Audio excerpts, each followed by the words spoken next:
Hello friends, welcome to my channel. ఈరోజు మనం మాట్లాడుకోబోయే బుక్ పేరు the woman in the window by A J Finn. ఇక కథలోకి వస్తే, ఈ కథలో ప్రధాన పాత్ర అన్న ఫ్యాక్స్ అనే మహిళ. ఆమె ఒక చైల్డ్ సైకాలజిస్ట్, కానీ ఆమెకు తీవ్రమైన అగోరాఫోబియా ఉంది. అంటే ఆమె ఇంటి బయటకు వెళ్ళడానికి చాలా భయపడుతుంది.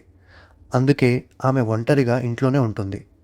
ఆమె రోజంతా వైన్ తాగుతూ, పాత సినిమాలు చూస్తూ, కిటికీ ద్వారా పక్కింటి వాళ్ళను గమనిస్తూ గడుపుతుంది. ఒకరోజు కొత్తగా రస్సెల్ కుటుంబం పక్కింటికొస్తుంది. వాళ్ళ గురించి అన్నాకు ఆసక్తి పెరుగుతుంది. ఒకసారి ఆమె జేన్ రస్సెల్ అనే మహిళను కలుసుకొని మాట్లాడుతుంది.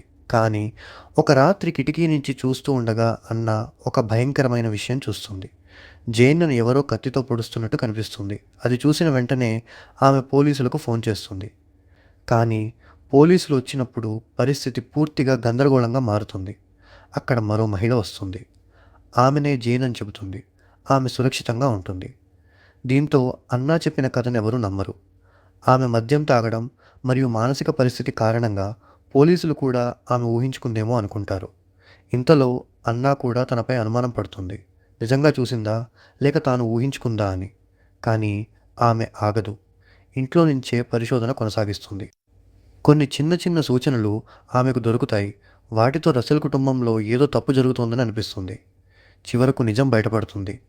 అన్నా మొదట కలిసిన మహిళ అసలు జేన్ కాదు, కుటుంబంతో సంబంధం ఉన్న మరో వ్యక్తి.